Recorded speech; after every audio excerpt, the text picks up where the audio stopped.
जय श्री श्याम, नमस्कार। कैसे हो आप सभी? उम्मीद करता हूँ कि सभी स्वस्थ होंगे, मज़े से होंगे और एक बार फिर से आप सभी का आपके अपने पसंदीदा यूट्यूब चैनल मैं साइंस एक्सपर्ट पर हार्दिक स्वागत, हार्दिक अभिनंदन। मैं महेश कुमार आप सभी के लिए लेकर आया हूँ बहुत ही इम्पोर्टेंट क्वेश्चन सीरीज में। कोटा यूनिवर्सिटी के जो स्टूडेंट हैं उनके लिए botany important question, third semester वालों के लिए, ठीक है।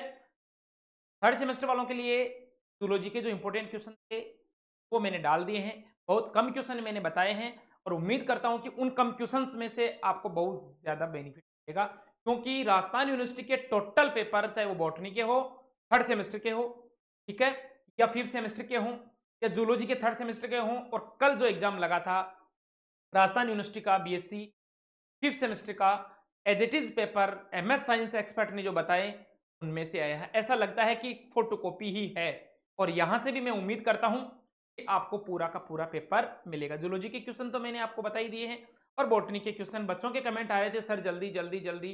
कमल मीणा एक बहुत प्यारा स्टूडेंट है मेरा, बहुत शानदार कमेंट करता है, तो मैं उसकी फरमाइश तो क्या सभी की है, लेकिन वो बहुत अनुरोध कर रहा है, तो उसके अनुरोध पर मैं जल्दी जल्दी, समय की थोड़ी व्यस्तता थी। 8 तारीख को आपका पेपर है, मेरे को लग रहा क्या है ही, और आज हो गई कितनी, 5 तारीख, तो समय तो थोड़ा सा नहीं मिल पाया, लेकिन फिर भी थोड़ा सा समय निकाल कर मैं आपके लिए लेकर आया हूँ इंपॉर्टेंट क्वेश्चन बताने से पहले थोड़ा सा मैं पेपर के बारे में बता देता हूँ, सिलेबस के बारे में थोड़ा सा, ज्यादा नहीं थोड़ा सा, ओके। अब कई स्टूडेंट ये भी कमेंट करेंगे, सर सिलेबस क्यों बता रहे हो? अरे यार, सिलेबस के बारे में मालूम नहीं होगा तब तक तुम क्या पढ़ोगे। थोड़ा सा हम बात करते हैं, सर सिलेबस हमें मालूम है, मालूम तो है, लेकिन आपके मन में जो डर है वो डर में निकाल देता हूं। बीएससी बॉटनी सेमेस्टर थर्ड और फिफ्थ, हमें तो फोर्थ का नहीं देखना, थर्ड का ही देखना है। तो आपका एड्रेस आ गया, ओके। अब देखिए, सबसे पहले पहले तो मैं आपको एक बात बता देता हूं, आपको बॉटनी और जूलॉजी में तो बिल्कुल डरने की जरूरत नहीं है, क्योंकि इतना यूनिवर्सिटी ने इतना इजी कोर्स दिया है, इतना इजी कोर्स दिया है। जो 12th बेस 11th और 12th की बायोलॉजी पढ़कर भी चला जाएगा ना, तो शानदार नंबर लेकर आएगा, गारंटी से कह रहा हूं मैं। थर्ड सेमेस्टर वालों के लिए cytogenetics cytogenetics molecular biology and plant breeding, ठीक है ना, ये तो लैब वर्क है। ये पेपर का नाम है बीओटी, ये कोड है इसके, पेपर के कोड है, पेपर कोड यही है, ओके। पेपर कोर्स कोड यही है, ये कोर्स के कोड है, ओके। साइटोजेनेटिक्स मतलब कोशिका विज्ञान से है, मॉलिक्यूलर बायोलॉजी से है, और प्लांट ब्रीडिंग से संबंधित, ओके। थ्योरी का पेपर है, 4 क्रेडिट का है। 4 क्रेडिट का मतलब हो गया 25, 100 नंबर का है, और ये 2 क्रेडिट का मतलब 50 नंबर का प्रैक्टिकल, ओके। प्रैक्टिकल की तो मैं अलग से क्लास बता दूंगा। मार्कर का थोड़ा सा कलर चेंज कर देते हैं, ओके। ये तो मैं अलग से क्लास आपको बता दूंगा। अब बात करते हैं आगे कोर्स में क्या क्या दिया गया है। देखो, सबसे पहले to provide the knowledge of the identify, तो नहीं, आइडेंटिफाई करते रहेंगे, बाद में कर लेंगे। BSc botany third semester course code 5133, cytogenetics molecular biology plant breeding, 4 credit मतलब 100 नंबर का पेपर है आपका। लैब वर्क है वो 2 क्रेडिट का है, 50 नंबर का है, छोड़ो उसको बाद में बात करेंगे। 100 नंबर है, 70 नंबर थ्योरी के हैं, जो आपको एग्जाम में पेपर मिलेगा वो 70 मार्क्स का है। 30 नंबर आपके कॉलेज वाले सर ने भेज दिए, 29, 28, 25, 22, जो भी आपने एग्जाम दिया, कहाँ, कॉलेज के अंदर, ठीक है ना। इंटरनल एग्जाम दिया था, उसके अकॉर्डिंग इंटरनल असेसमेंट के नंबर 30 नंबर आपके भेज दिए, ठीक है। उसके बाद 30 में से जो भी नंबर आए, 70 नंबर का आपको पेपर है, 70 नंबर का आपको पेपर मिलेगा, उसमें से आपको आंसर देकर नंबर प्राप्त करने हैं, ठीक है ना। Mid term exam, mid term जो लगा था ना उसके दौरान, ये there will be 2 section A and B, वही बात है जो पहले आ रहे थे। 2 सेक्शन होंगे, ए सेक्शन में 10 क्वेश्चन होंगे, लिखा होगा सही, 10 question, having 2 questions from each unit, having no choice, इसमें कोई चॉइस नहीं है। ऐसा नहीं है कि 20-22 क्वेश्चन,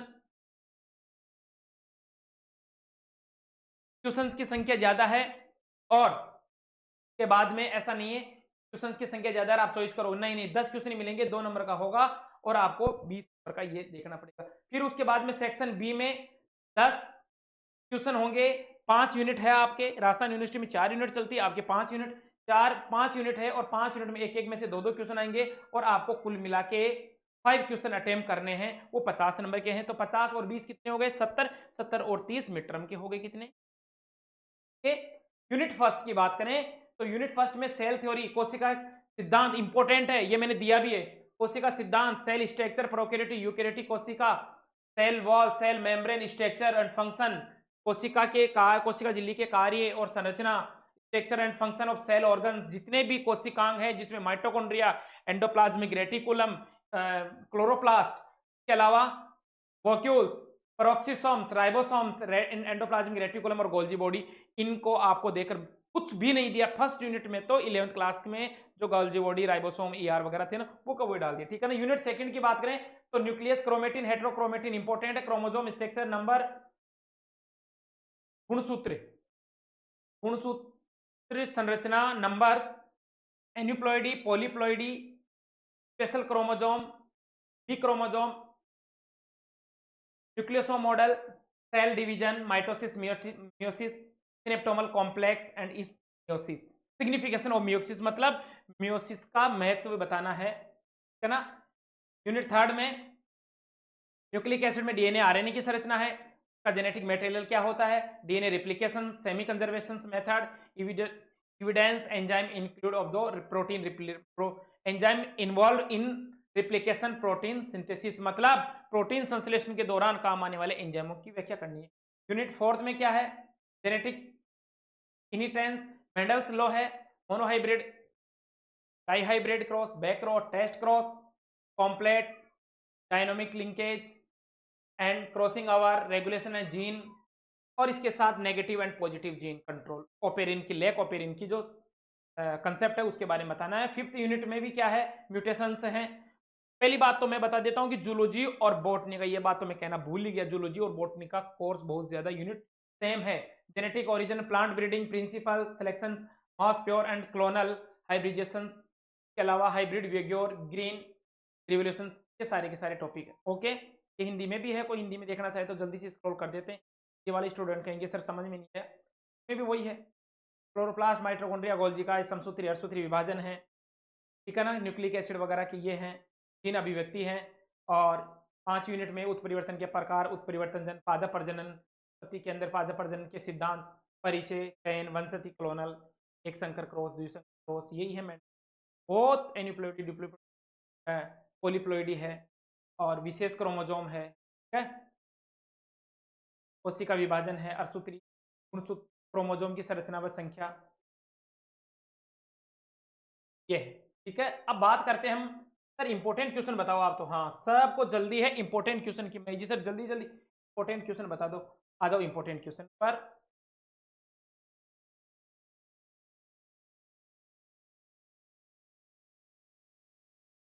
बॉटनी,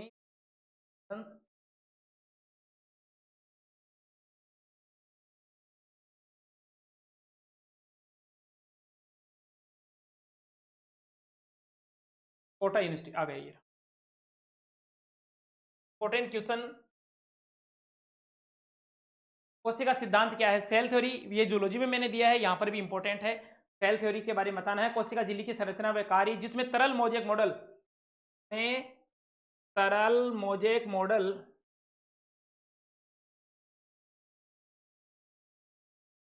में, तरल मोजेक मॉडल इंपॉर्टेंट है, ठीक है ना, तरल मोजेक मॉडल इंपॉर्टेंट है। संरचना कंप्लीट, कई बार संरचना पूछ लेता है, कई बार विशेष इसकी संरचना के लिए जो दिया गया तरल मोजेक मॉडल है वो पूछ लेता है। ओके, निम्न पर टिप्पणी लिखिए, टिप्पणी लिखो भाई साहब। प्लावक, क्लोरोप्लास्ट अभी तो मैंने दिया था, उनकी संरचना व कार्य, माइटोकॉन्ड्रिया की संरचना व कार्य, राइबो, कई बार पूछ लेता है राइबोसोम के कार्य, ज्यादातर राइबोसोम के कार्य पूछता है, तो स्ट्रक्चर भी आपको पढ़कर जानिए, राइबोसोम की संरचना व कार्य। ये तो जो 11th 12th में आप पढ़कर आए ना, उन्हीं से संबंधित ज्यादा है, उन्हीं से संबंधित सवाल है। एंडोप्लाज्मिक रेटिकुलम, ईआर की संरचना और कार्य, ईआर की संरचना और कार्य। इसके बाद में यूनिट सेकंड में निम्न पर टिप्पणी लिखिए। यूक्रोमेटिन एवं हेटेरोक्रोमेटिन, एन्यूप्लॉइडी और पॉलीप्लॉइडी, न्यूक्लियोसोम मॉडल और सिनेप्टिक कॉम्प्लेक्स, अर्धसूत्री विभाजन का मैं तो इसके साथ एक क्वेश्चन में और बता देता हूं, गुणसूत्रों के प्रकार बताइए। के साथ एक क्वेश्चन और रह गया है, गुणसूत्रों के प्रकार। टाइप्स ऑफ क्रोमोजोम, गुणसूत्रों के प्रकार एवं संरचना को समझाइए। ये क्वेश्चन है ना, इंपॉर्टेंट है, 101% यहाँ से सवाल आएगा, ठीक है ना। गुणसूत्रों के प्रकार व संरचना, तो euchromatin, heterochromatin, aneuploidy, polyploidy, nucleosome model, synaptonemal complex और अर्धसूत्री विभाजन का महत्व। यहाँ से एक क्वेश्चन, अरे आपको तो एक ही तो करना है, प्रत्येक यूनिट में 2-2 क्वेश्चन आएंगे, आपको तो एक ही मिल गया तो आपका तो व्यापार है। आ जाओ, जय श्री श्याम बोलते जाओ और आगे बढ़ाते जाओ। फिर उसके बाद में यूनिट नंबर 3, आरएनए की संरचना व कार्य। डीएनए और आरएनए दोनों इंपॉर्टेंट है, दोनों मैंने दिए हैं। वॉटसन क्रिक का मॉडल भी आप देख कर जाना, डीएनए का जो क्लेवर लीफ मॉडल है वो भी देख के जाना, आरएनए का, और इसके कार्य भी। डीएनए की प्रतिगत रिप्लिकेशन कैसे होता है, अर्धसंरक्षी विधि, डीएनए की अर्धसंरक्षी प्रकृति विधि उसके बारे में बताना। एंजाइम प्रोटीन संश्लेषण, अभी मैंने बताया था कि प्रोटीन संश्लेषण के दौरान एंजाइम्स का क्या महत्व है, क्या योगदान, वो बताना है। और डीएनए की संरचना को समझाइए। ये हो गया यूनिट 3 तक काम। फिर आ जाइए यूनिट 4 में। यूनिट 4 में टेस्ट क्रॉस, बैक क्रॉस, ठीक है ना। एक संकर क्रॉस, ये संकर क्या, शंकर भगवान वाला आ गया। एक संकर क्रॉस,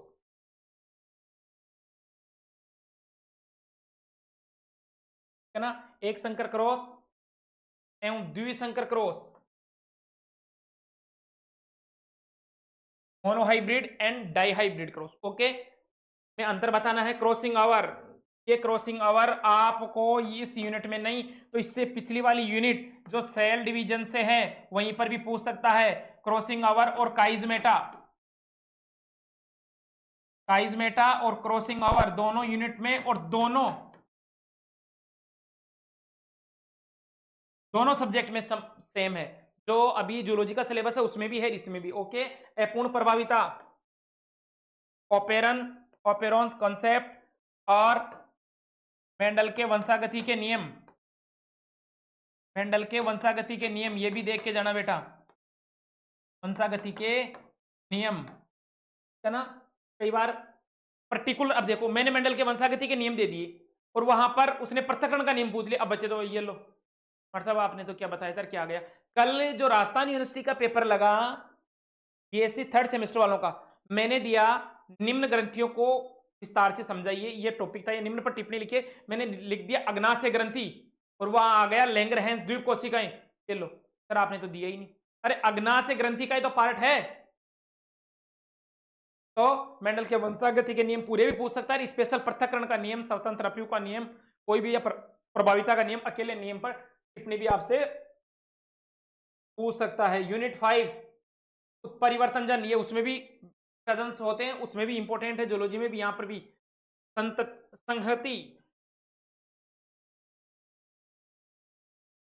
संहति, क्लोनर, संकर ओज, हरित क्रांति, पादप प्रजनन की विधियां, प्लांट ब्रीडिंग, ये इंपॉर्टेंट है यूनिट 5। यहां से आपको एक क्वेश्चन देखने को मिल जाए।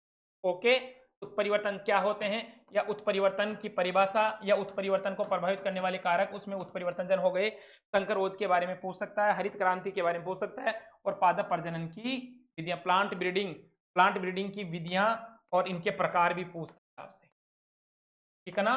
पादप प्रजनन कितने प्रकार से होता है, ठीक है। ये था आपके लिए बॉटनी का सिलेबस 3rd सेमेस्टर वालों का, और इंपॉर्टेंट क्वेश्चन। इस क्लास को ज्यादा से ज्यादा अपने जो क्लास ग्रुप है शेयर कर दो, मैं गारंटी के साथ कह रहा हूं।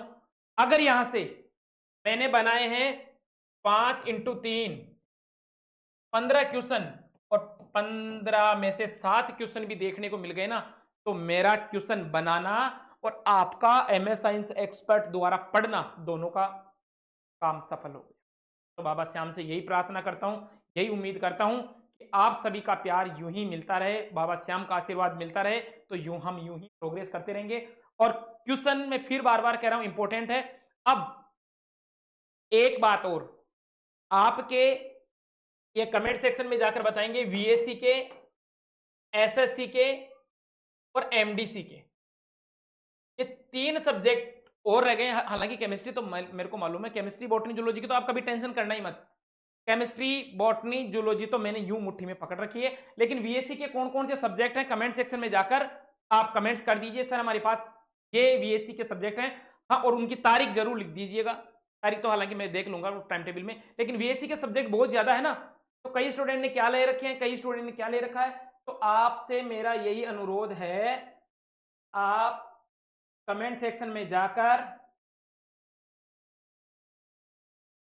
जो बीएससी के सब्जेक्ट हैं, कोटा यूनिवर्सिटी वाले, बीएससी, एसईसी और एमडीसी, एमडीसी के जो सब्जेक्ट आपने ले रखे हैं उनका नाम कमेंट सेक्शन में बता दीजिएगा, ताकि रेट तो मैं देख लूंगा, ताकि मैं आपके लिए, जैसे कई तो लिटरेसी ले रखे हैं, कईयों ने मॉडर्न ज्योग्राफी ले रखा, कईयों ने एनवायरमेंटल स्टडी ले रखा, बहुत सारे सब्जेक्ट हैं, मैं कितनों के नाम बताऊं। तो जो सब्जेक्ट ले रखा है वो कमेंट सेक्शन में बता दीजिएगा, मैं आपके लिए उनके इंपॉर्टेंट क्वेश्चन भी प्रोवाइड करवा दूंगा। इसके साथ साथ जो 5th सेमेस्टर के स्टूडेंट भी, अगर कोई ये मेरा वीडियो, ये क्लास देख रहा है, तो आपके लिए भी जूलॉजी, बॉटनी और केमिस्ट्री के तो इंपॉर्टेंट क्वेश्चन बना ही दूंगा। बाकी जो बीए के स्टूडेंट हैं वो भी टेंशन ना लें, पॉलिटिकल की जो हमारे पास टीम है, विशेषज्ञ हैं, तो पॉलिटिकल और हिस्ट्री के क्वेश्चन भी आपको मैं पर प्रोवाइड करवा दूंगा। लेकिन इतना सा काम आप जरूर करना, बीएससी के कौन कौन से सब्जेक्ट हैं और क्या इनकी एग्जाम डेट है, आप मेरे को कमेंट सेक्शन में बताएंगे। आपको हमारे द्वारा बताई गई जानकारी अगर अच्छी लगती है तो वीडियो को लाइक करें, शेयर करना तो कर दो यार शेयर, बार बार कह के थक गया हूँ। ठीक है, मिलते हैं नेक्स्ट क्लास में, नेक्स्ट वीडियो में, तब तक के लिए